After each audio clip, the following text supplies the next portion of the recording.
I want to welcome you to my YouTube channel, Observer of Anomalous Objects. My name is Dale Robinson, and I will be your host.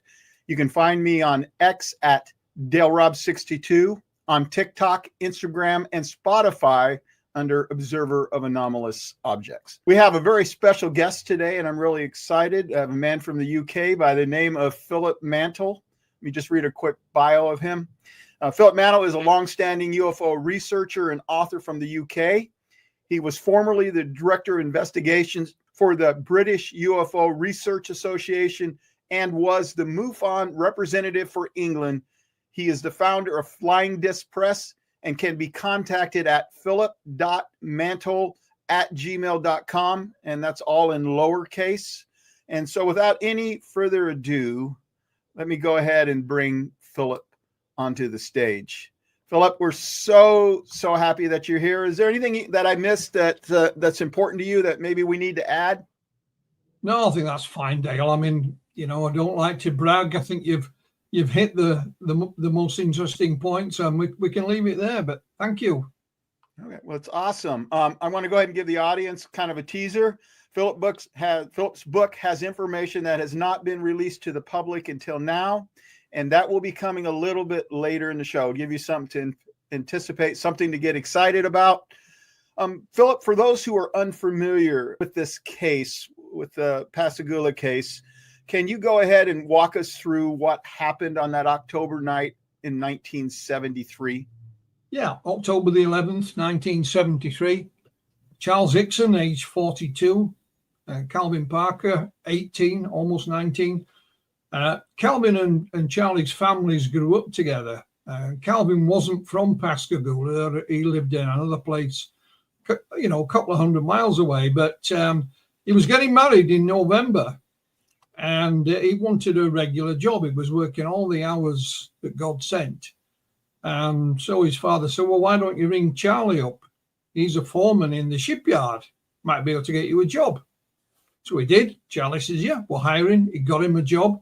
The idea was that Calvin would live with Charlie Monday to Friday, pay some lodgings, and then go home on a weekend, and everything worked out all right. Maybe when they got married, they'd move out that way.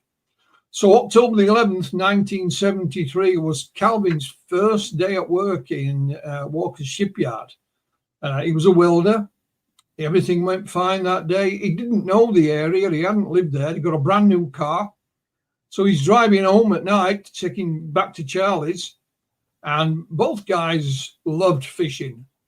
And it was Charlie who said, do you want to do some fishing tonight, son? Yeah, great. They had a bite to eat, got the fishing gear, went to buy some bait, and off they went. And Charlie's giving the directions, and he said, we'll go down by the river. I've fished there many times before.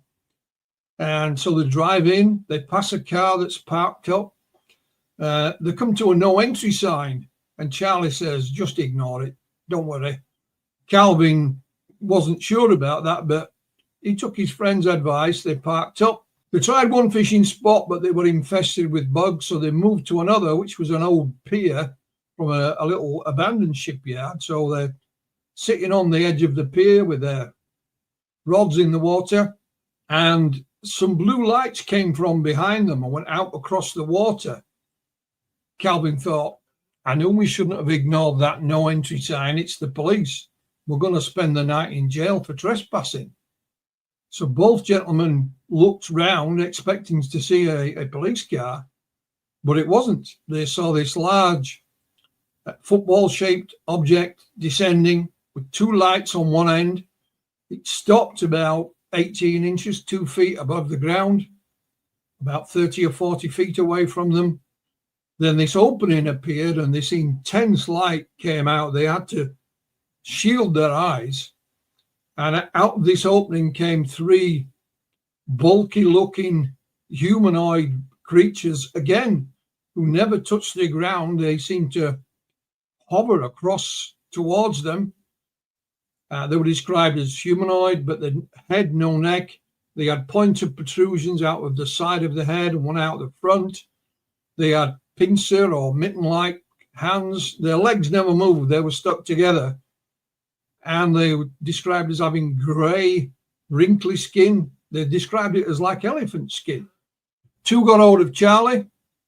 1 got hold of Calvin.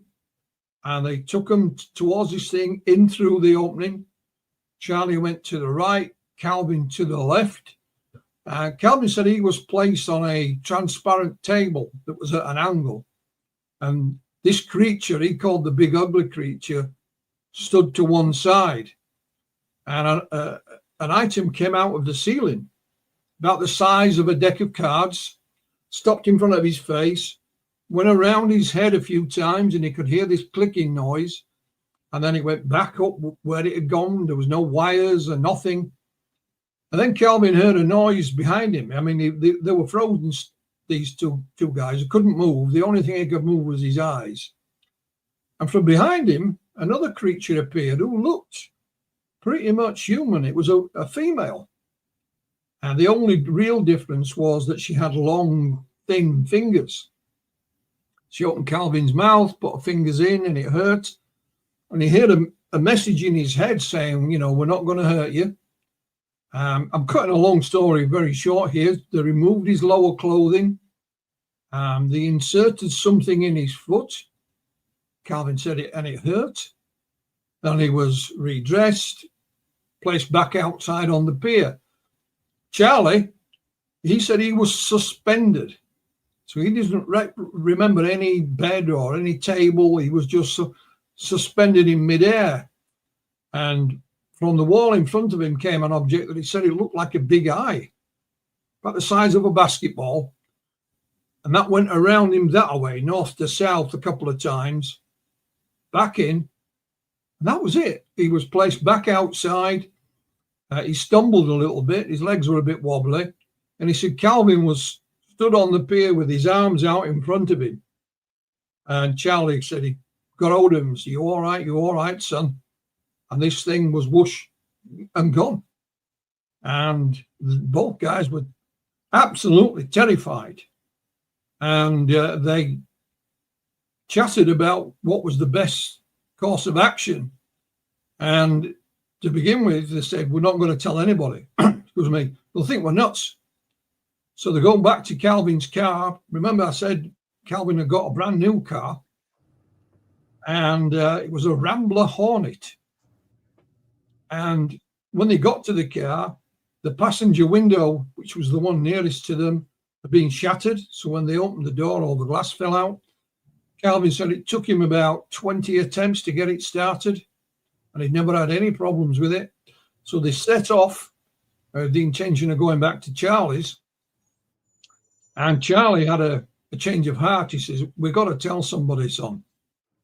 What if this thing comes back and does this to somebody else? What if it's an invasion? Charlie had been in the army previously and had fought in Korea. So they stopped at a local store that had a payphone, and they phoned Keesler Air Force Base, which is about 20, 30 miles away. Keesler said, we don't have anything to do with UFOs anymore. Phone your local authorities. So they did. And they got put through to the Jackson County Sheriff's Department. And they said, stay there. We'll send a car out. And they sent a car out to them and escorted them into town. And that's what happened. Incredible. Go ahead and get into some of the details of this event itself. There is a lady by the name of Maria Blair. So why was she at the river that night? Do you know why she was there? Yeah, but what happened was, down the years, Charlie would happily tell his story wherever he could appear on TV. He'd speak at your local church hall, anywhere.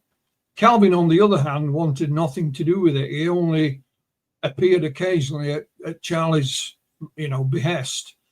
But he was very, very traumatized by it.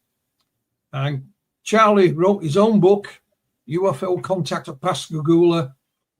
And that was published in 1983. I run Flying Disc Press, and in 2017, I had the rights to republish the book. And I know Charlie had passed away in 2011, but I was looking for Calvin. Eventually found him and spoke to him.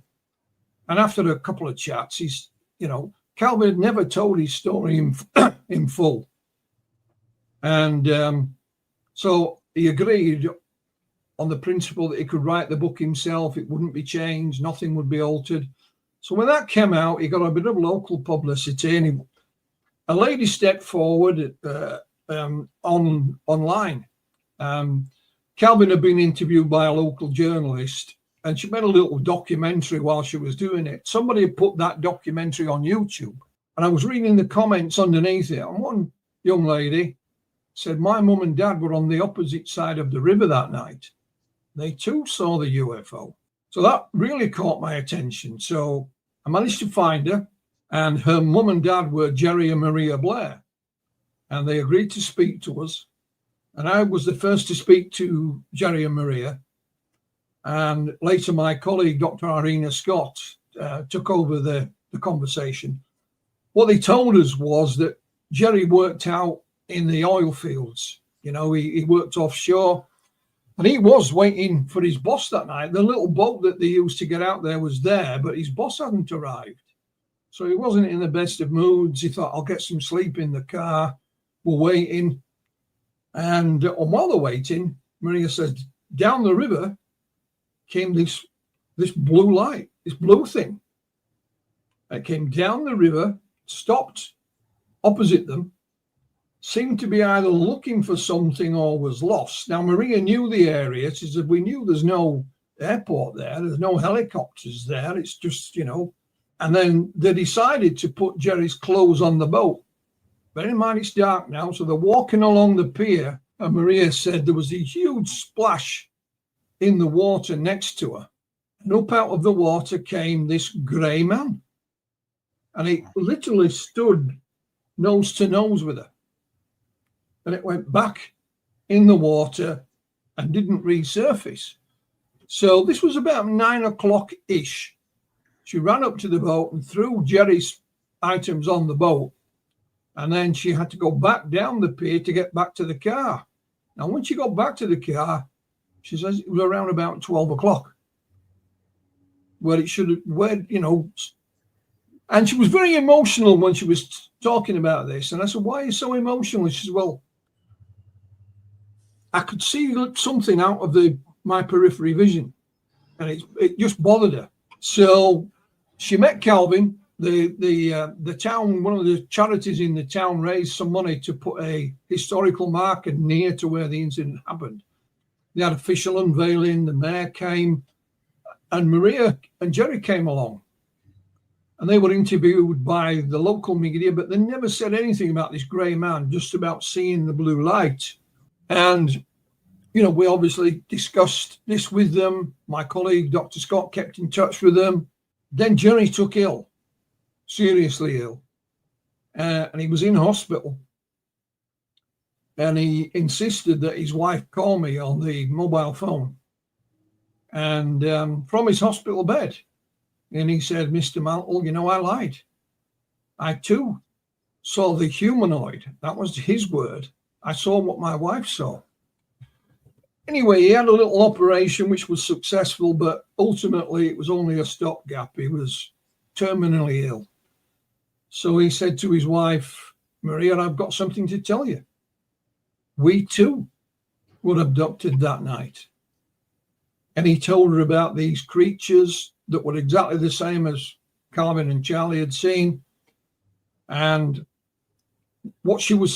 she thought she was seeing out of her peripheral vision, wasn't she? Actually had her eyes screwed tight and she was just peeking out of them. And that's why she could see little snippets of it. So when her husband Jerry started telling her this story, it now filled in these little gaps for her. And so real quick, where was he at when this was happening? She was at the dock when she saw. Yeah, he was just a bit further down the pier, going towards the boat. So she could sort of see him out the corner of her eye. And she said 2 of these creatures had a hold of him. And Jerry said, I've got to keep my eye on that one, as if he was in control or whatever. And Jerry told us these creatures went back into the water and back out across the river. And it was almost like a deathbed confession. Right, although he didn't die overnight. He was ill for, some time and then passed away. And he was trying to tell Maria, literally with his last gasp, what had happened that night. She thinks that something had happened previously. So this wasn't a one-off. And she told us the story. And now, after he passed away, she asked about hypnosis, because she knew Calvin had had hypnosis in the past. So at first we said no, but she came back again sometime later. I said, well, look, I'm across the Atlantic. I'll see what I can do. And I contacted some local hypnotherapists. And there was one lady by the name of Crystal Slaughter said, yeah, I can do that. And I can even go to the client's home if they don't want to come here. So we arranged hypnosis in late 2022. And the hypnosis was done at Calvin Parker's house. Maria had become friends with Calvin and his wife, Waynette. She knew Calvin had been through the process, so, And what we didn't say to the hypnotherapist was anything about it. We gave her a date, a time, and a location, and that was it. I also hired a professional cameraman to film this. And Maria, under hypnosis, is very emotional. And there's long gaps between question and answer. And she says that these creatures were after her eggs. And ultimately what they wanted was to make beings that could walk amongst us unrecognized. And none of us were expecting any of that, But that's what she said. I know the use of hypnosis is controversial, but it's what Maria wanted. It's not what we asked her to do. I was only happy to try and help. And that was it, basically. And she was very emotional after the hypnosis. And she's gone on to tell us a little, add, sort of fill in the gaps in her opinion. What she believes happened that night was that it was her and her husband Jerry were the intended targets, for want of a better word, because they were due to be there at that time at that location. Charlie and Calvin only decided to go fishing on their way home from work, and she more or less said they were like collateral damage, so to speak. Right. I think maybe there's a couple things. The one thing about maybe why they had chosen her and her husband Jerry, Maria and Jerry, is because it was a man and woman. So maybe they possibly took sperm from Jerry and they took the eggs from Maria, which would be common. I mean, that's what we hear over and over again. I might have an explanation, at least a possible explanation for the gaps during the hypnosis, because I've had hypnosis done to me. And when you're under hypnosis and you're remembering an event like that, what you see is overwhelming. Yeah. And it's hard sometimes to put that into words. And you're just looking at it, especially some of the stuff I saw. I mean, I couldn't come up with the right words to describe it because it was so different than what we experience here. Yeah. What was curious, a short while later, Calvin went under hypnosis again with the same hypnotherapist in his home. And again, we had it filmed. By now, of course, the hypnotherapist knew the subject matter. So I said, I gave her a couple of questions to ask. One of them was right at the beginning. Just ask Calvin when he's sitting on that pier with his fishing rod. What can he see in front of him? Just describe the scene. And he did. He said, there's the bridge over there. There's a little boat going across, and he could even read the name of the boat, NOAA, it's a company initials. And but right at the end, and if you don't listen carefully, you miss it. He said, there's two figures on the other side of the river. Mm. Now, were those two figures Jerry and Maria? Were there somebody else? That's open to speculation. But again, you have to listen carefully because it's just a little throwaway thing at the end while he's describing the scene in front of him. And very curious indeed, very curious. And Maria is still around, of course, and we have interviewed her since then. She claims to have seen the UFO again, and that she has some kind of contact with them on occasion. But she's not traumatized like Calvin was, and she's not on the warpath and telling everybody who wants to listen like Charlie did. She's her own person. She'll speak about it. That's not a problem. But she has a life to lead, and she's got two grown-up children and grandchildren, I believe. Did she happen to see Charles and Calvin on the other side of the riverbank? Yes. What she told us, we've made a couple of documentaries out there, and for whatever reason, we managed to miss Maria. She wasn't available. There was a young lady called Chelsea Prince who runs the Ocean Springs Historical Society. She's interested in the case. And I asked her, I said, could you interview Maria for us just using your cell phone? Yeah, no problem. So we set that up. Maria talks more about what happened to her. And then one of the questions that I posed was, when did you first meet Calvin Parker? Now I'm thinking she's going to say, when they unveiled the historical marker, we went along, and that's the first time we met Calvin. But she didn't. She said the first time I saw Calvin was the night he got abducted. She said, I could see what was happening on the other side of the river. And she said, I just thought it was man-made. I didn't realize it with anything out of the ordinary until later when things happened to us. So not only did she see the blue light come down the river and hover around the opposite side of the river, she claims to have seen what happened to Charlie and Calvin. Again, make of it what you will. Maria Blair,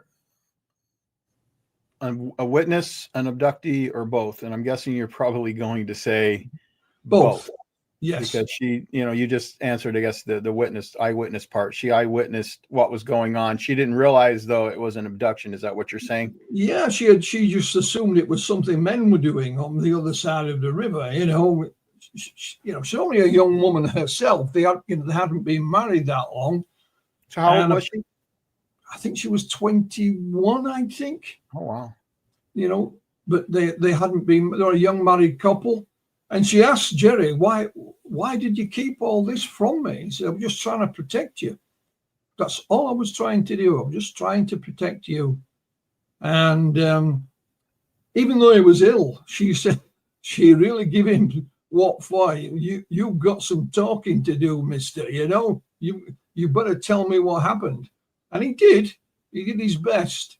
I don't know what to make of it, Dale. We published every word that she said. She was interviewed on a podcast here down the radio. I got a copy. I published all that so people can reach their own conclusions, Dale.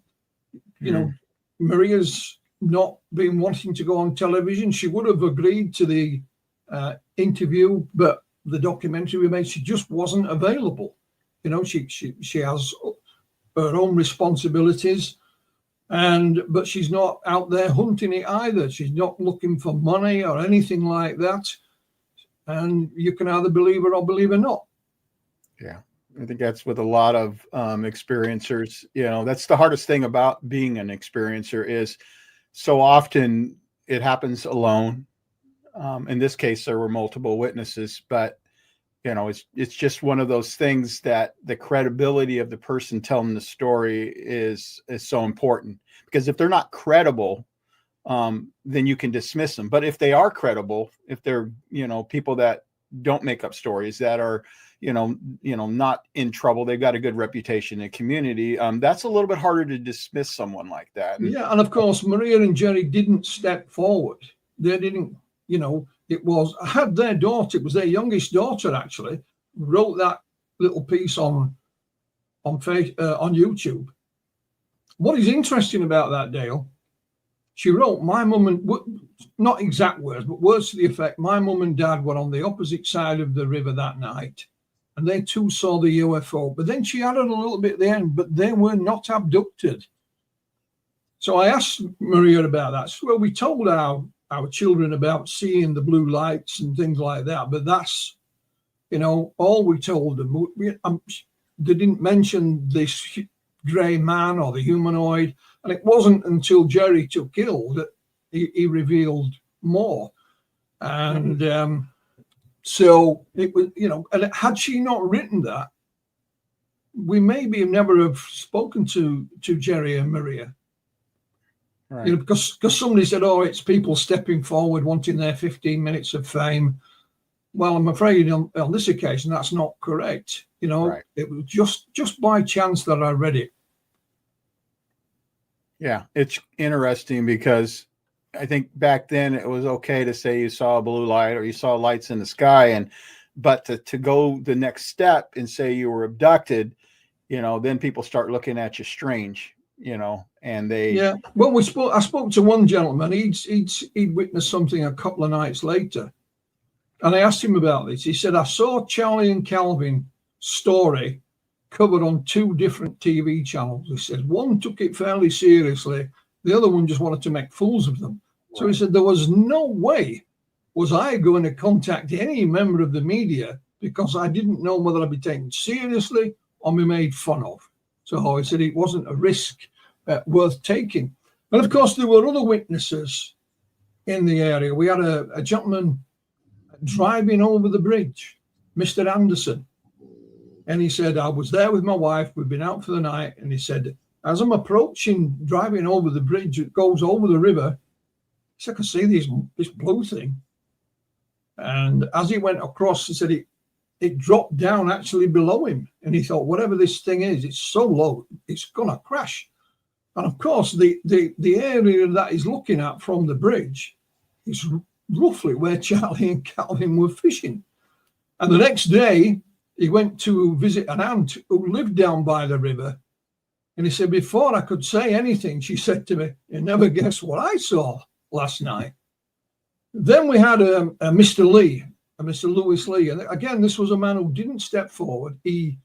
Calvin had a book signing in the town of Pascagoula. And Mr. Lee went, bought a book, and there's Waynette, Calvin's wife. And he said, oh, I saw that thing that night. And away he went. Fortunately for us, somebody was taking photographs. So we had a photograph of this grey-haired gentleman, but didn't know who he was. So I put it on social media, and someone contacted us, said, I know who he is. And I explained why we wanted to speak to him, and he agreed. Now, Mr. Lee was actually on the other side of the river working in the shipyard. And he was a crane operator. And he said, Philip, he said, my cab on the crane was about 10 or 12 feet off the ground. And he said, as soon as I got in, he said, I could see this dark, I can't do a Mississippi accent, Dale, I do apologize. But he said, I could see this darn thing out over the river, not up in the sky, but actually out over the river. And he watched it for a number of minutes. And the only reason he turned away from it is because his colleague down below is shouting for him to do something.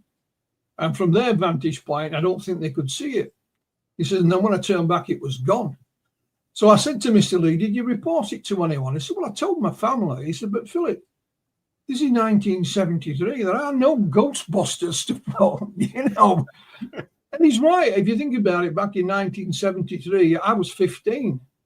And there was nobody you could phone So he said, I left it at that. And he only stepped forward and told us the story because we contacted him. Right. And what was interesting, when we made the documentary, we actually interviewed Mr. Anderson. And he put on Facebook, being interviewed for a TV documentary today. Well, just a couple of lines. And one of the comments was from a lady by the name of Pamela Rayleigh Eves. She said, I saw that thing that night. So I contacted Pamela and she agreed to speak to us. She said, I lived in the opposite direction from the bridge, about a mile or so. And she said, I put my children to bed. And I go to close the bedroom curtains and our house looked out towards the river. So I could see this blue thing in the distance. Now, what was interesting, not only what she saw, but she's actually the cousin of Mr. Anderson. And neither of them knew of each other's observation. So when you have that, put that together, Doug, you've got Charlie and Calvin on the bank of the river. We know roughly where they were. Then you've got Mr. Anderson to the left of them coming over the bridge. You've got Mr. Lee almost opposite in the shipyard. Then you've got Maria and Jerry Blair. And then you've got Pamela to your right, about a mile away. Because we have to remember, this wasn't an isolated spot. It was a bit of a dump, but it was a busy little place. There was, both commercial and business properties behind them. There's the bridge. There's boat. As Calvin said, I'm sat there on my rod in it, and there's a boat going up. So it's not out in the Mississippi swamplands. It's not out in the desert of Roswell, New Mexico. It was a busy little place, and of course, others. They're just an example. Others. When Calvin finally told his story and we published his book, he was taken seriously. They saw him on the local TV show and they were respectful. There was no laughing. And they thought, well, I'm of an age now, I really couldn't care less, some of them. Some stepped forward, others we found, simple as that. Well, that's amazing. What drew you personally to the UFO phenomenon and specifically to the Hickson Parker abduction? Yeah, I mean, as a young fella, as a teenager, I was always interested in all things paranormal. And I also loved astronomy, the space program. I was born in 1958. I read an astronomy book that had one chapter in it about UFOs, basically dismissing them, Dale, but that kind of piqued my interest. When I left school, I didn't really know what I wanted to do. I did a couple of jobs. But then in the winter of 1978, over into 1979, I worked in West Germany. And I couldn't speak the language, so I phoned my mum, and said, can you send me some books to read, Mum? So she sent me a box of books, and they were all paperbacks about UFOs. So on an evening after work, I would sit there and read them. So when I came home, I had a bit more knowledge about the subject, and it just intrigued me more. And where I used to live was outside of a city called Leeds in West Yorkshire in the north of England. And it has a local newspaper called the Yorkshire Evening Post. And my aunt, who lived round the corner, she brought a copy round one night.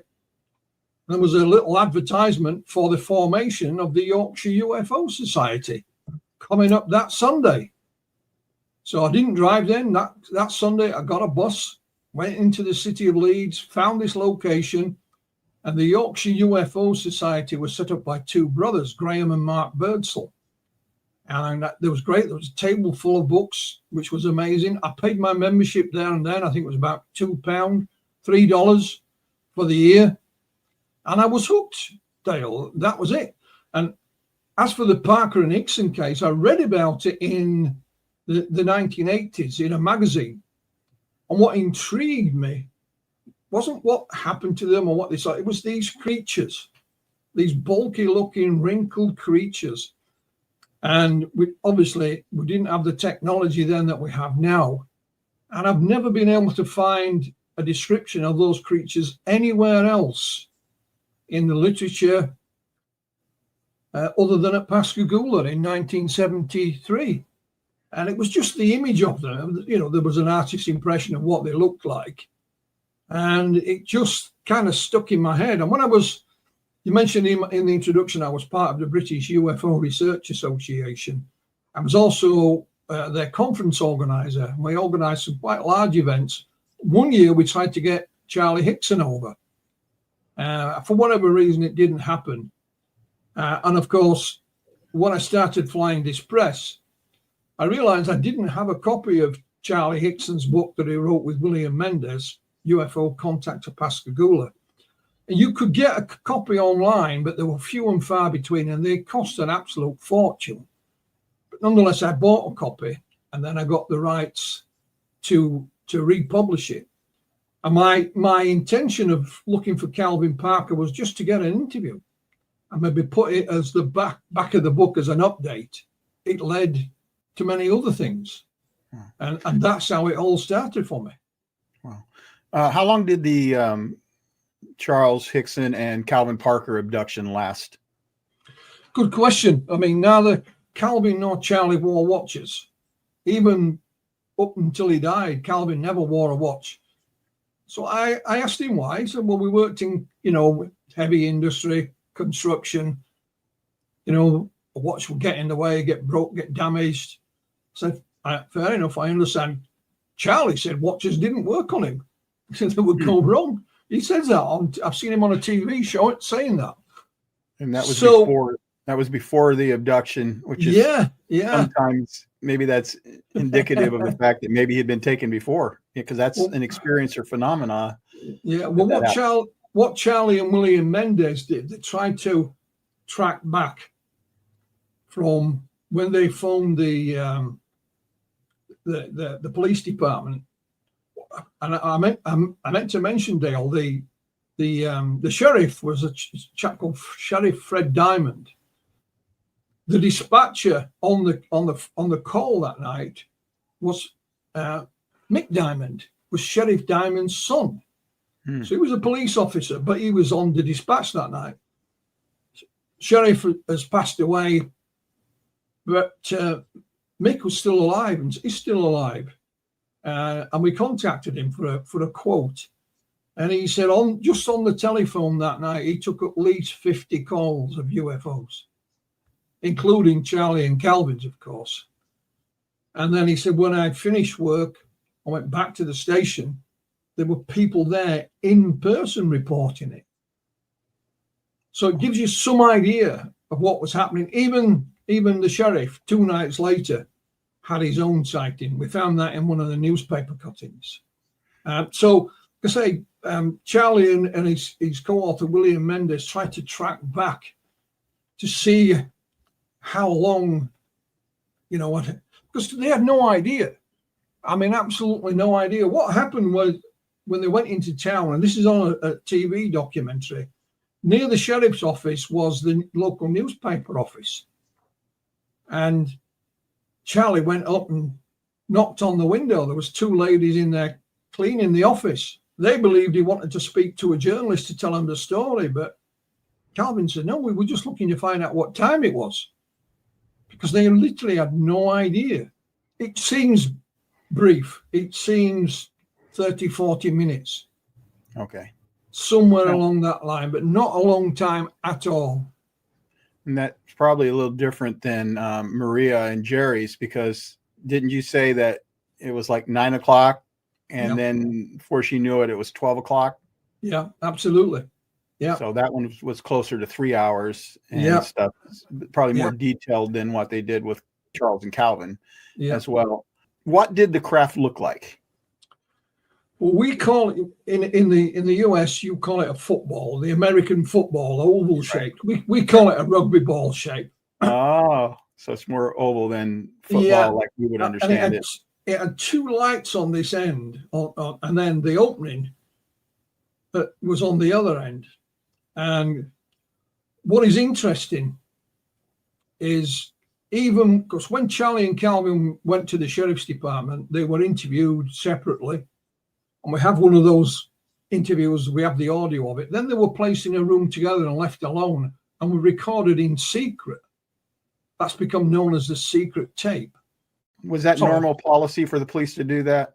Yeah. Or was that just unique to this story? Well, I mean, the tape recorder was already there in the desk. Okay. And the deputy switched it on, and Calvin and Charlie had no idea. They thought, right, we'll catch them out now. They've been laughing and joking. Bearing in mind, they've been given a warning. If this is some kind of hoax, you're going to be in a whole lot of trouble.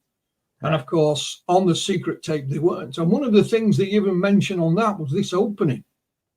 They didn't see anything open. It was just as if by magic, it was there. And I said, how big was this thing? And Calvin said it was very difficult to estimate the size because the light from it was blinding. And they literally had to shield their eyes. And so he said it's difficult to estimate how big this thing was. They could make out it was oval shaped. Now, what is really interesting, and it's where, again, our research has gone in different directions with myself and Dr. Irina Scott. I mentioned the young lady, Chelsea Prince, running the Ocean Springs Historical Society. Well, one of her members, called Bethany, said in 2011, my parents actually bought Charlie Hickson's house after he passed away. And in it were these boxes of papers. Do you want them? So Chelsea said, yes, please. So she got these 2 boxes of papers. She contacted me and said, would you like a copy? And I said, yeah. Bethany had more than this at some point. She gave them away some years ago. Couldn't remember who the hell she gave them to. There's a lot of correspondence in there, but one of the things in there is a drawing pad. And there's a drawing of the UFO done by Charlie. And there's also little drawings of what looks like the opening on its own. So even most of these papers are not from 1973. They're in the sort of late 90s. So even then, he's still it looks like he's still bothered by this opening because he's drawing it, and again, we released that for the first time in the new book. And there's some fascinating little snippets in there, there was a gentleman who was a NASA physicist. He's telling Charlie in a letter, he said, at the time I asked my boss to look into this and NASA just refused. Simple as that. There's letters from Betty Hill to Charlie because they met, and various other people. There's well-known people as well as people just everyday Joes saying, I saw you on such and such a TV show and I hate the way they tried to make fun of you and things like that. But fascinating little snippet. Yeah, let's set the stage a little bit because you mentioned Betty Hill. Betty and Barney Hill, they were abducted in 1961. And you've got Charles Hickson and Calvin Parker being abducted, as well as, which is the popular one. I'm just going to go on the popular ones. I'm going to ignore Maria and Jerry because they hadn't been highlighted up to, recent times. But then in 1975, there were 2 other incidents. One would be clearly an abduction. That's the Travis Walton experience. And the other one was the Billy Meyer. He doesn't like to think of it as abductions, but encounters with aliens being taken with them. It's just how you view it. And so Charles and Calvin's abduction actually happened a couple years prior to the Travis Walton and Billy Meyer's events, correct? Yeah, absolutely. I think Calvin went and stayed with Betty Hill for 3 days.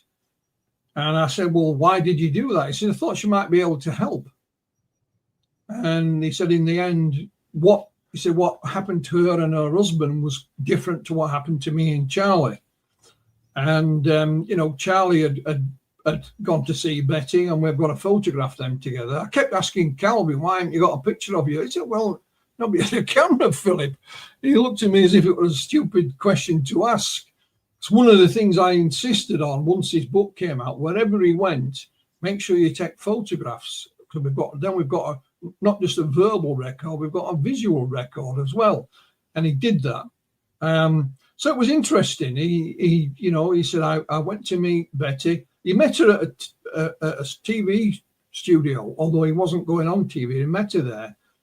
And she just said, why don't you come and stay with me? So he didn't plan it. He just went there and then. And stayed with her for 3 days. He said, but, she was very nice. But if you think about Betty and and Travis, the Hills didn't tell their story until several years later. Yeah, I know that story. That they I were know, kind of forced into it because of that reporter who broke the story in the newspaper, and then once that happened, it was out, and they weren't really looking for popularity. There's no witnesses or anything like that. Same with Travis. If you check out his colleagues in the truck, there is nothing else other than, a few minutes about what Travis has to say. One of the things we found with Charlie and Calvin was another thing I'll explain to you. I said to Calvin when we were planning his book, have you got any photographs, any documents, anything? He says, no. They were all gone in Hurricane Katrina. Calvin literally lived, 60 feet from the river. So my job, as well as editing his text when it came in, was to look for photos, documents, whatever. So I contacted the Center for UFO Studies, founded by Alan Hynek. Alan Hynek and Dr. James Harder were on site within 2 days of the event happening. I said, have you got anything? They sent me a file, PDF. In the middle of this file is a one-page typewritten. It's written on the old typewriter, and it's dated October the 13th. You can see where it was dated October the 12th, and they've gone back and typed over it. And it says puncture wounds on it. And when you read it, it's just one page.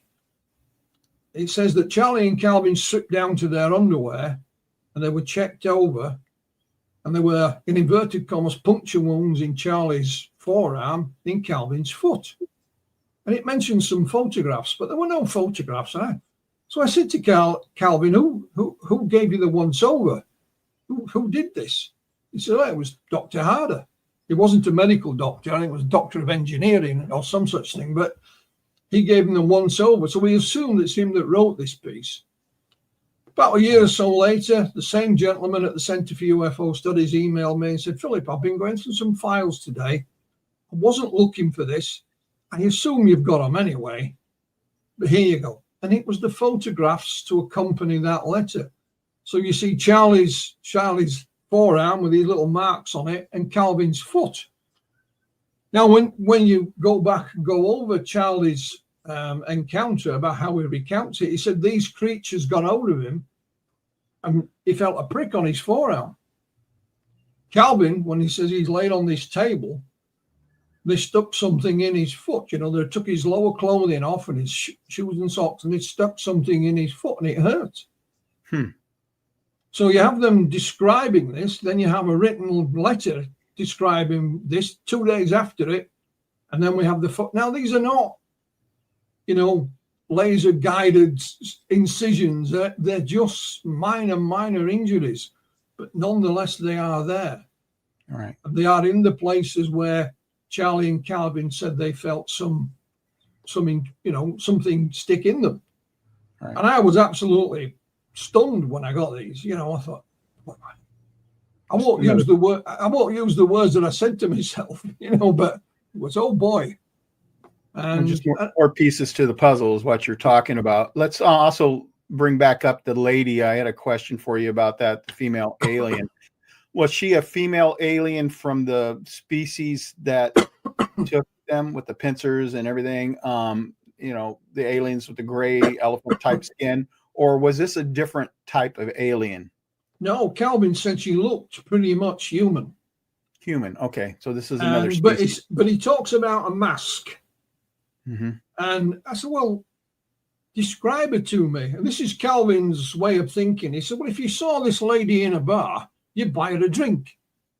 In other words, she looked attractive. She was a female. He said her hair was at times looked like a purple color.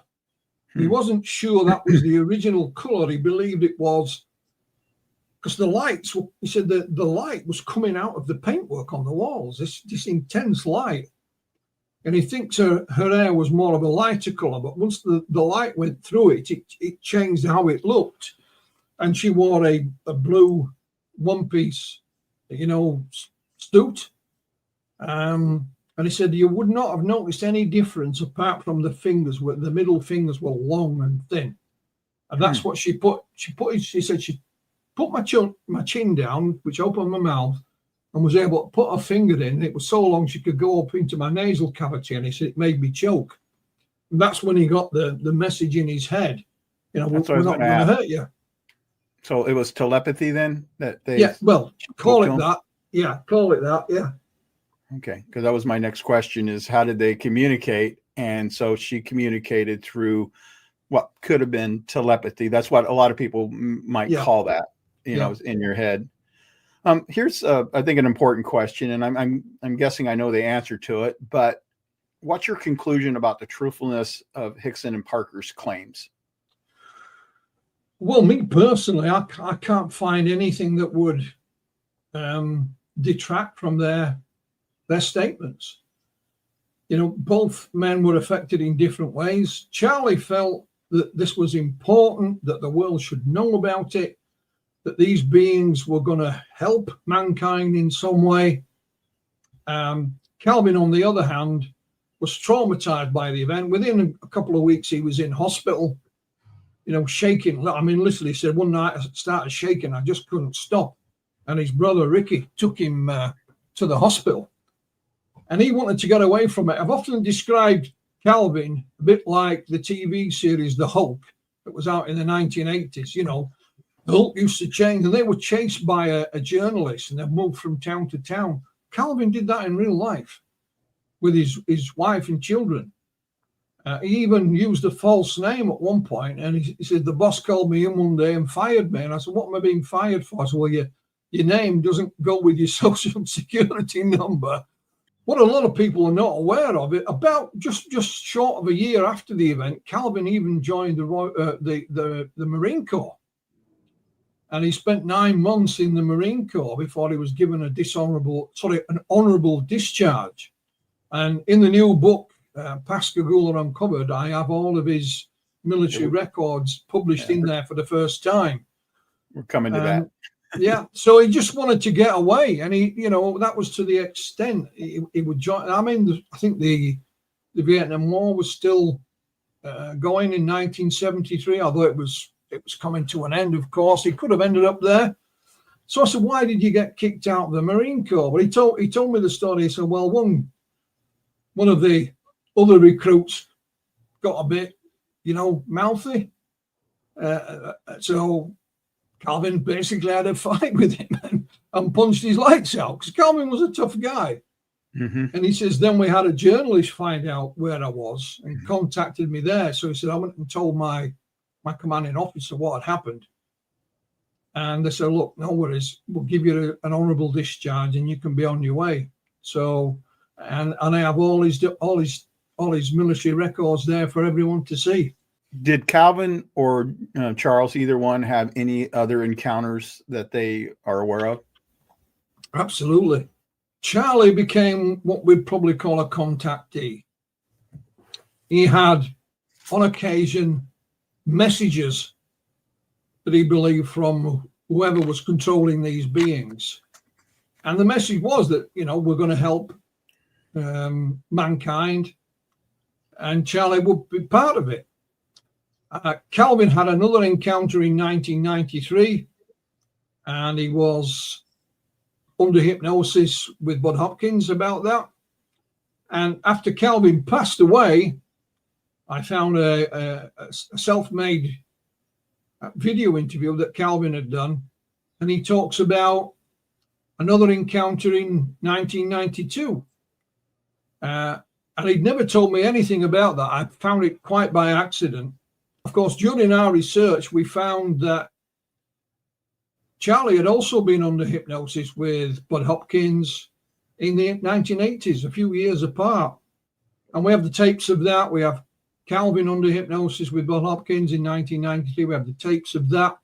What is interesting in those instances, both Charlie and Calvin talk about two other little incidents that happened when they were young. But with Calvin, not Charlie, but with Calvin, on each of these occasions, so we're talking about two when he's young, one in 1973, one in 92, one in 93. The common denominator is this female. She's there throughout. Wow. And Yeah. yeah, That's amazing. yeah. Because seems to be that way a lot of times when people talk about the Greys, and maybe Nordics are with them or some other species. The Greys tend to be the workers from most of the stuff that I hear. And it sounds like whatever these beings were, which one of the questions I was going to ask, but I don't have to now. These were unique, though, compared to the Greys. Everybody's seen the Greys, and other species. But whatever Calvin and them encountered seems to be specific to that one area. And I'll say this as well. It seems like these aliens were fishing too, because they were catching humans. What is interesting, almost from the very outset, Charlie and Calvin said these big ugly creatures, that's what Calvin called them, said they seemed to move as if they were mechanical. Oh, okay. They never made any noise. They couldn't hear them breathing. And that was right from the get-go. Again, our research led us to great assistance from David Marler in the States. He runs the National UFO Historical Record Center in Albuquerque. And of course, Dr. James Harder was there within no time. And he belonged then to the group APRO, Aerial Phenomena Research Organization. They were one of the biggest UFO groups at the time. APRO sent him down there. The APRO files, APRO finished some years back, but their files were held by a chap, and nobody could get access to them. And I communicated with him, and he was very polite, but there was no way you were getting access to them. Out of the blue, he donated them to David Marler. Oh, wow. That's cool. And David emailed me, and he said, I've got some recordings here of the Pascagoula case from 1973. Have you got them, Philip? And of course, no one had ever seen them before. And one of them is... Let me stop you for a second. That'll get our little hook that I promised earlier. And so this is part of what I'm going to be asking. So let's go ahead and include this in it. And so what new evidence is found in your book? And so you're talking about what you got from David Marler's organization. Is this part of the new stuff that's never absolutely been before? So we have Maria Blair, her interview. So that's published for the first time. Okay. We have the 1992 encounter of Calvin, verbatim. And of course, in these audio files are from the few days following the encounter. For example, you have Dr. Hynek interviewing Sheriff Fred Diamond. Wow. And then you have the other guy. He has a press conference. It's Dr. Harder. And for some reason, on the sort of first half of the press conference, you can't hear the question. You only hear his answer. But then it breaks in, and you can hear him talking and the questions being put to him. Right from the get-go, they're talking about, they even say on these recordings that the gentleman thought they were some kind of robot, mechanical. So this is not something that came in years later. It was actually mentioned at the time. And they are a fascinating look at what happened in the couple of days after the encounter with Hynek and Harder. And of course, it was only later that year that Hynek opened the Center for UFO Studies. He opened it, I think, in November of 1973. It's not that long after that he begins to work with Steven Spielberg on the movie Close Encounters. And I don't know the answer to this, but I would love to know if Hynek ever mentioned this case to Steven Spielberg. As we know, there is an abduction scenario in the movie. There's no resemblance to Charlie and Calvin's encounter, of course, but I would just love to know. So Hynek, did Hynek think this was a legitimate case? Oh, absolutely. He held a press conference before he left, and he said, these gentlemen have had an encounter, period. He wasn't going to go into any detail if he thought what that encounter was or wasn't. And he said they should be treated with respect. And Harder had no doubt about it whatsoever. none. And some people said, oh, well, you know, later Hynek sort of moved away from it somewhat. Well, no, he didn't. Well, you know, a gentleman in Canada found a recording of a lecture that Hynek gave to a bunch of students. And in this, it's all recorded. And I published that some time back. But you hear Hynek mention this case, and he's still talking about it. And of course, Hynek's son, Paul, became a friend with Calvin. And in one of the documentaries we made, we couldn't get to see Paul in person, but Calvin has him on the mobile phone, and you can hear him talking. And he asked him that question, you know, what did your father think about this case? And he said, you know, my father thought it was entirely credible, and would even think more so now with all these other witnesses coming forward. So Hynek didn't move away from the case. He just moved on. You know, that case was over and done with. He got other things to do. Well, it's one of those things where as time goes by, you know, people get their own opinions, and pretty soon their opinions become fact. Now, one of the challenges that I see, you know, even being an experiencer, is there's a difference between the event and the interpretation of the event. And you kind of see that with Charles and Calvin. One of them wasn't as traumatized, Calvin was traumatized, whereas Charles wasn't, at least to the same degree. And we see that a lot. So it seems like a lot of it is how you take it in, on how traumatic it is for you, because you can have sometimes three people get taken and have basically three different views of the experience itself. And then the details, because even with mine, I mean, you can start to interpret what it means. So I always, myself personally, I try to focus on the event itself, and I listen to the interpretation, but I don't put it at the same level I do as the things that are fact. You saw a craft, fact, there were so many beings, fact, it happened on this day, it happened at this time. And then the way the mind tries to make sense of it may or may not be accurate. And so I try to calculate all that in as I listen to a story, and even as I try to understand my own. Let me ask you a question. Sorry, go ahead. You try and rationalize it. Right. And this is what Maria was doing when she sees this blue light come down the river and go across and sees this thing there. She's trying to make sense of it.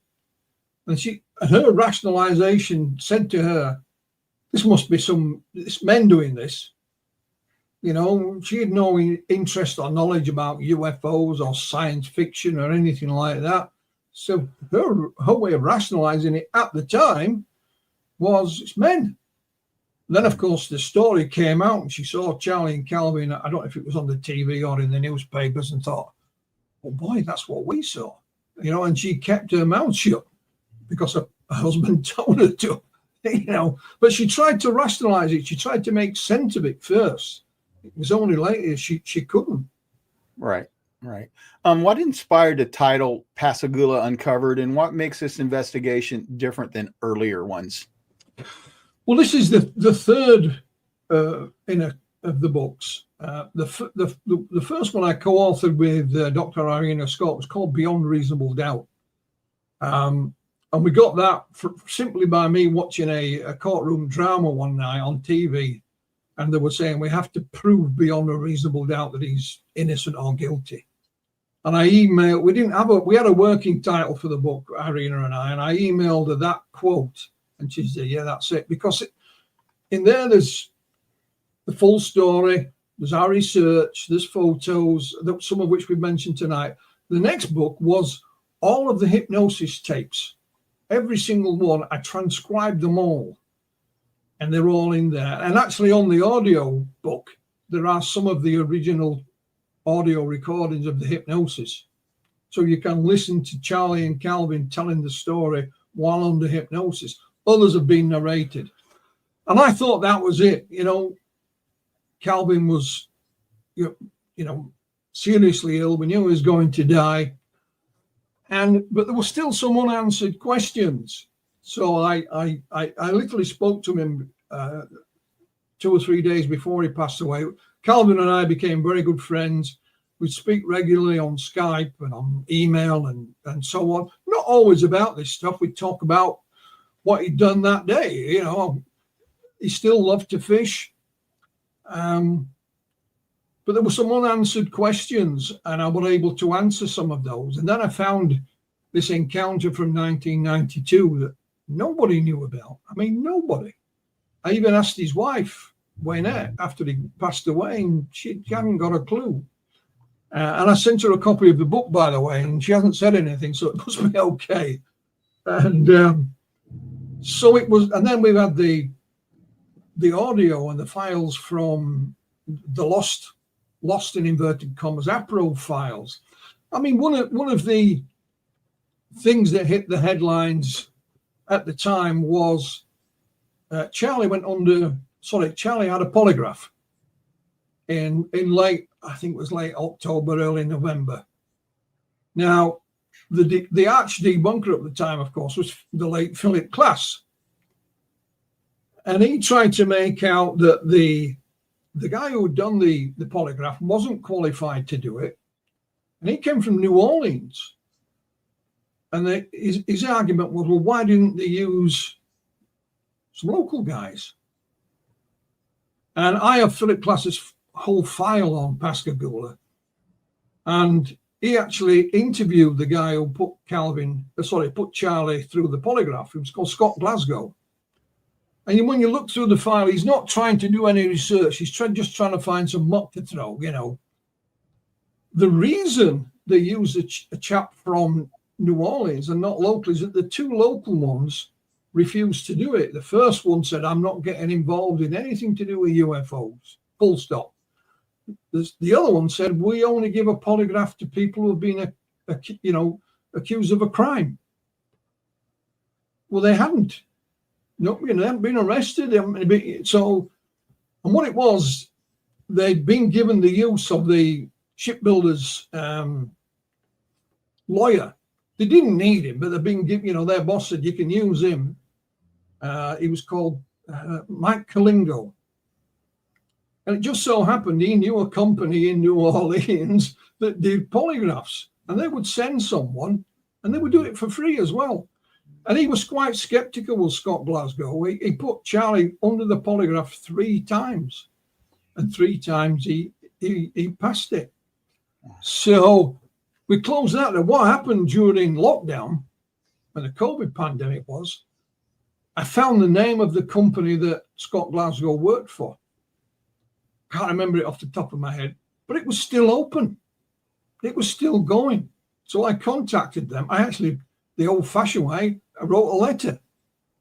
And then we communicated via email after that. And they said, he was, fit to do. He was qualified. He just didn't have his paperwork. They just were waiting for it being delivered. But it was qualified. But again, either way, if you pass a polygraph, they say, well, it's not admissible in court. But if you fail it, you're a liar. Yeah. So either way, you cleared that up. And other things that needed to be clarified. For example, on the bridge, it was a toll bridge. So the cars coming over paid a toll. And there was a guy in the toll booth 24/7. So the question was, why didn't the toll gate man see something? Well, a UFO researcher had written to him at the time, and there was a newspaper article about it, and he's quite blasé, saying, I didn't see anything, there was nothing to see, must be a hoax. But when the UFO researcher got hold of him and wrote to him, he wasn't as blasé as that. It was basically, he was busy, at the time, he was busy doing something else, So it wasn't as cut and dried as you might imagine. So I again, published all this. It's all there. You can see the correspondence for yourself. There's copies of letters. I can quote from them, but I like to put the whole thing there so you can read every word for it yourself. Right. Well, the thing about Philip Class and other debunkers like him is they start with the premise, it can't be true. Yes. It can't be true. And then they go on to try to prove why it can't be true. Instead of starting with an open mind, let's look at the evidence. Let's see where the evidence leads us. They don't do that. They're just convinced in their mind. And I know that there were some connection of some kind with Philip Class to the CIA. And so it may be a reason why you know, he Well, acted. I met him once in 1996 in the States, you know, and I had a nice chat with him. But, you know, when you read his whole file, and I've gone through it all, he was just trying to find some dirt. And here's a little story that I haven't published as such in the book. Calvin said there was 1 year Charlie was doing a TV show. He couldn't remember who the hell it was. He said he invited me along, not to go on, but we'd meet up, you know, and have a chat. And this TV show had been organized by some journalist. So Calvin says, when I get there, the TV show has been cancelled. Charlie was supposed to go on TV, he said, with a scientist.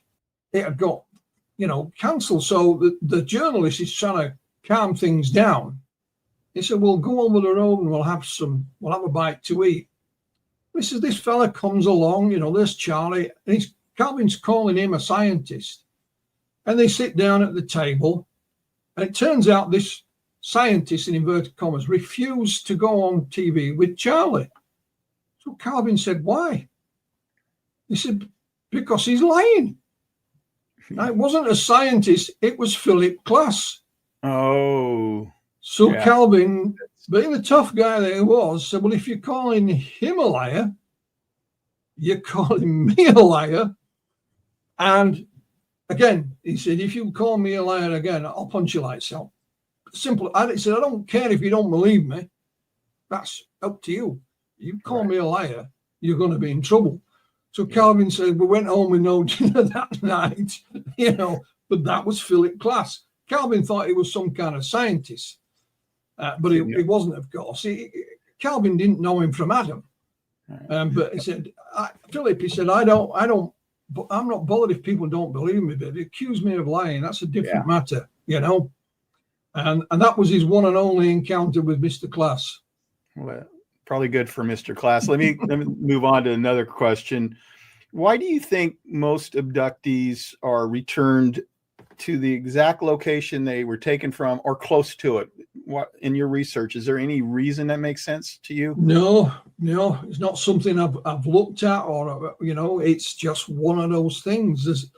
There's lots of similarities in certain cases. There was a gentleman in America called Dr. Eddie Ballad, and I've got a couple of his books. What Eddie Ballad did, he, rather than go and interview all the people, he took the published material and he looked at the sort of bullet points that what made up the encounter, not the actual information in it, but one of those could well have been where they were returned to. And he said, oh, no matter where you go in the world, when you have these encounters, they will have some of these bullet points in them. They won't have them all, and they won't all be the same, but they have some of them. So what he was saying is that no matter where you are in the world, these experiences happen, and they're all the same. But the same what is a different argument, of course. And that may be, you know, one of them. They're all returned pretty much to the scene. It's the scene of the encounter. Yeah. All right, let's go to the next question then. Why do some people, some abductees, experiencers, whatever word you want to use for it, why do some of them have great recall and yet others either have little or none? Have you ever made sense of that? No, I just know from certain people who've been traumatized, they can push these things to the back of their mind because it's not nice. And others are able to cope with them. Some can remember bits and pieces, and others can't remember virtually nothing. Could it be possible that, because it's said that also there's screen memories, could it also be that the beings themselves recognize how traumatic it is for some people, and maybe it's not as traumatic for others, and so they try to, in their own way, try to protect the person that it's too traumatic for? It didn't work with Calvin, did it? You know, right. It nearly drove him to suicide at one point. Right. But there was also, I remember the late Bud Hopkins. I knew Bud pretty well. And he was of the opinion, if you like, that the beings were trying to stop you remembering things. But under hypnosis, that could be revealed. So I thought, well, they can't be that clever, these beings, can they? They must realize that no matter what they try and do, you can use hypnosis and gather the information. And with some others, you know, they can remember everything. And I asked Calvin about that. I said, what about the use of hypnosis, Calvin? You know, some people will criticize it. And he said, it doesn't matter, Philip. He says, because I could remember it all anyway. He said, all hypnosis did for me was sharpen one or two things and, you know, clarify one or two things. But he said, I could remember it all. And again, when you have that recording of Charles Hickson, which I have, just a few hours after the encounter in the sheriff's department offices, and he's recounting what happened to them. There's no missing time. He tells you everything that happened, and that's within a couple of hours of it happening. And his story, you know, continued to be pretty much the same until he passed away. So he could remember everything as well. No, these were different aliens other than maybe the humanoid or the human-looking one. So maybe they didn't try to, you know, cover them up for whatever reason. It's interesting because there seems to be so much variety with experiencers and how much they can remember. And so I guess that's a lot of theory about why. Yeah. I was just wanting your opinion. So how did this event impact Charles and Calvin long-term? Were they believed, ignored, ridiculed, or basically a little bit of everything? A little bit of everything, but, you know, I've seen online chats about it, and a number of people have popped up and said, I worked with Charlie, and he was just an ordinary guy, always told the same story, and that was it. He was just an average Joe. You know, he'd seen active service during the Korean War. And Calvin, on the other hand, didn't want anything to do with it if he could. And they weren't the best of friends. They were friends, but Charlie was friends with Calvin's father. Calvin was the friend of Charlie's son, Eddie. Eddie was actually in the Marine Corps at the time. And he said, the first thing I heard about it when I read it in Stars and Stripes. So his father didn't immediately get on the phone to his son and call him. But Eddie has gone on the record as well and said, you know, my father was just a straight plain guy. You know, he wasn't a heavy drinker. He liked a few beers, but nothing out of the ordinary. A hard-working man. You know, they all love to go fishing. And Calvin also, I think he felt vindicated when we found others that had been witnesses to things in and around the area. I think, well, I told you so. Why didn't you believe me before? Why did I have to go through all this and now?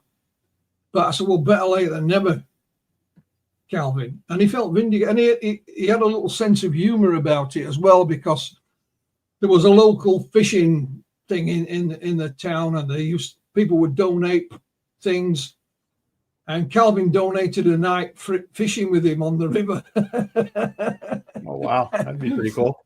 And he just felt vindicated. When they also erected the historical marker, which is there for everyone to see, he's there on TV and he's crying. Brought tears to his eyes. Well, let's go ahead and transition over to the docuseries. Can you tell us docuseries that you produced with Darcy Weir, and maybe answer a question, why release it now? Yeah, I mean, Darcy's from Canada. He's made a number of well-known documentaries on the subject, really interested in the subject. And we had a brief chat, and I explained to Darcy all the material that we have. And there's a lot more than you actually see in the documentary series. And we thought maybe a one-off, you know, maybe an hour long, but then there would be commercials, of course. And so we thought we'd do it. And I just kept sending Darcy more material and more material. So in the 4-part documentary, you'll see some historical stuff. You will also see Calvin's hypnosis. You know, I hired a professional cameraman to film it, and Maria Blair, her hypnosis, not all of it, but some interesting points. Darcy thought it might be a good idea to have one episode that tells people about me and my involvement, and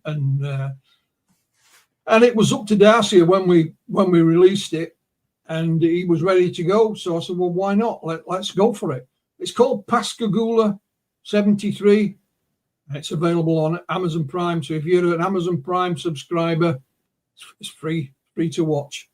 And even if I do say so myself, it's pretty good. Oh, yeah, sounds good. Darcy is a friend of mine, by the way. I've worked with him on an X Space, and we actually got to meet. It was one of those synchronicities where we were able to meet in Pasadena when I was there earlier this year in January, and so it was really cool to be able to do that. Let me ask you a question. You've been at this for a long time. You've done a lot of research. Do you believe that open contact will happen in our lifetime? Well, I remain firmly on the fence when we talk about what are the nature and origin of these experiences.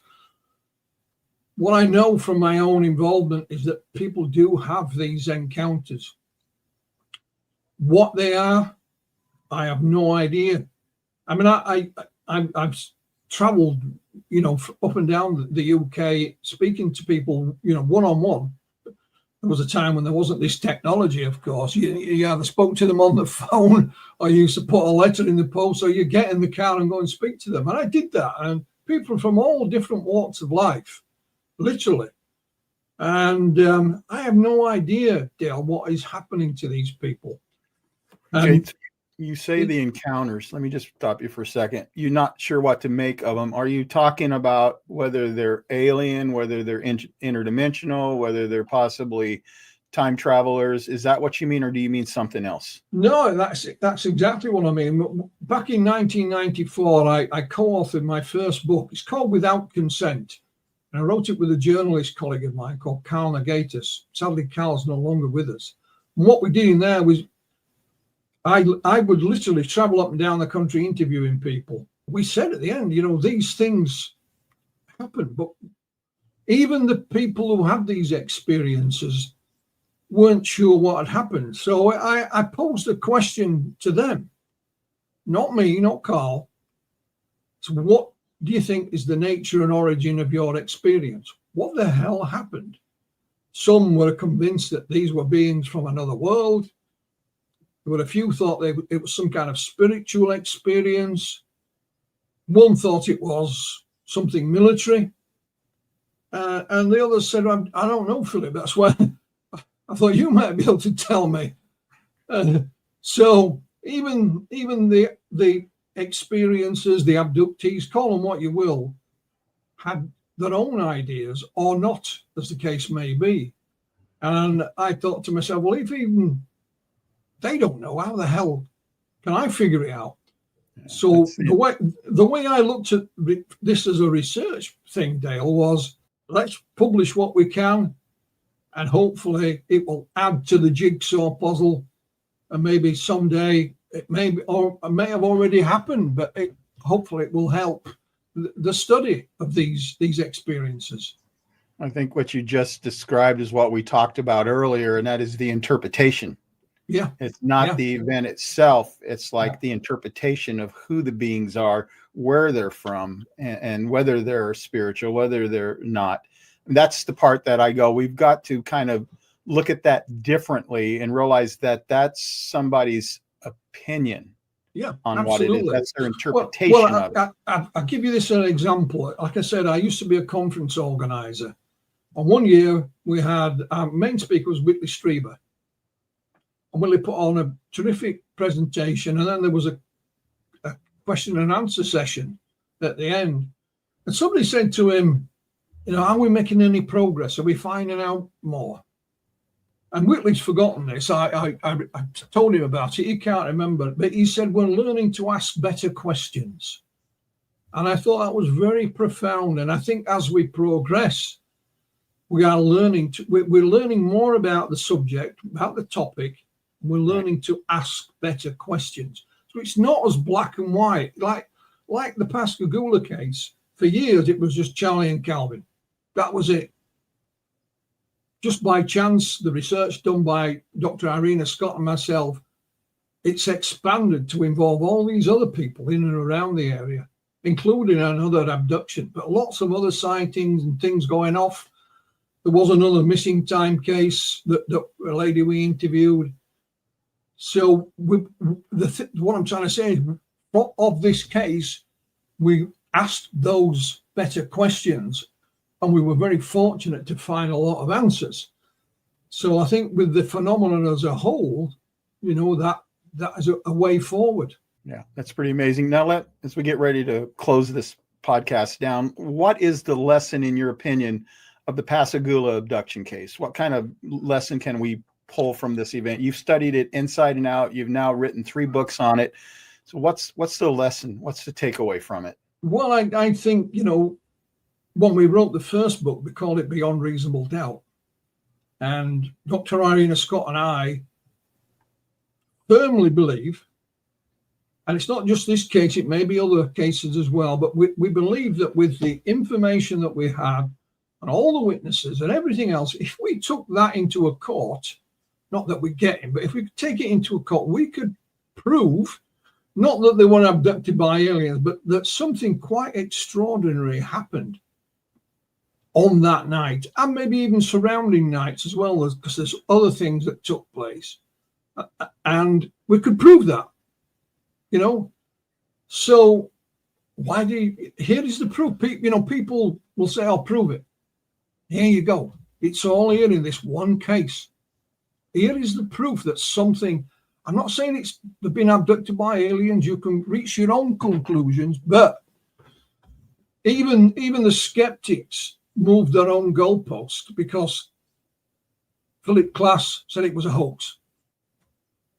And then you had another guy, I can't remember his name, in 2013 wrote a paper about it, saying that it was some kind of psychological manifestation that both guys were experiencing at the same time, which is brilliant, really. And they're both, so even the skeptics have moved the goalpost. Right. Which I tried to explain that to Calvin. They were no longer calling it a hoax. So they had to come up with something else. Yeah, we have all this, Calvin. We have all this. And there you are. People talk about Roswell and what have you, but there's nothing you can put on the table. There's no pictures. There's no documents. We have it all. Even these little photographs of minor injuries, they are there. And they cannot be ignored. If it was a hallucination event, it was a mass hallucination event, because you mentioned all the other witnesses. You mentioned Maria and Jerry. There was a British guy called Nick Redfern who lives in the States. Lovely guy, written a number of books, and he believed it was some kind of experiment by the whoever in the United States forces that were spraying some kind of hallucinogenic spray into the air. I think that's pretty dangerous near a motorway or highway bridge and ships going up and down. I don't think would they really do that? No, I don't think so. I don't think so. The extremes they will go to try to explain things away. That's pretty bad. Yeah. So my argument is that the evidence for this case is all there. And what it proves, I'll let you decide for yourself. But to me, it proves that, and I've said this a few times, you have 2 ordinary men, Charlie and Calvin, encountered the extraordinary. Right. Now, that is where I leave it. Well, Philip, I want to thank you for coming on the show. You've been an incredible guest, and this has been one incredible story. Can you go ahead and just let people know how to reach you if they want to, your email? Philip.mantle@gmail.com. I'm on Facebook, as well. So I'm easy enough to find. I may live in West Yorkshire, but I'm not down a hobbit hole and anything like that. And there may be people listening to this that have some information that's relevant to this incident. Because people have popped up here, there, and everywhere.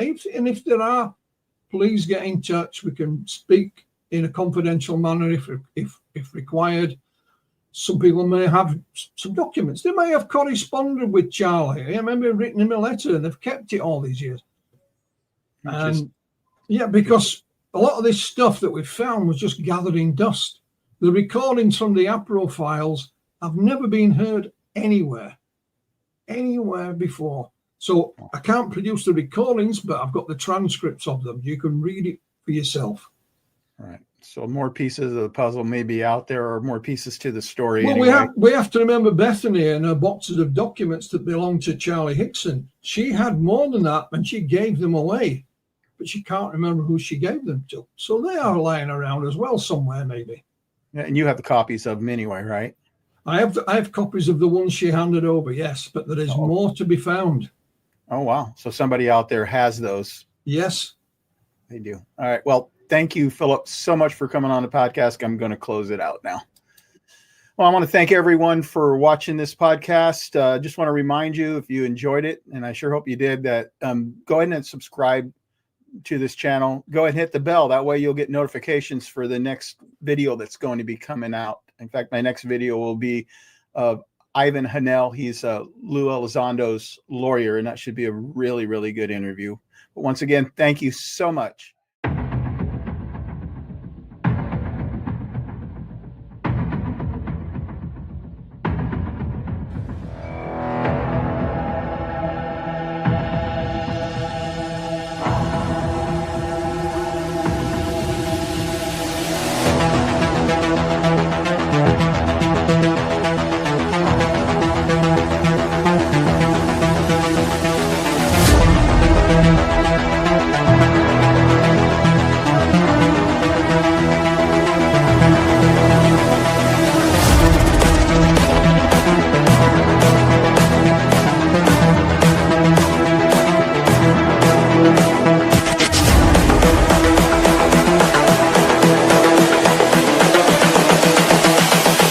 This is the future.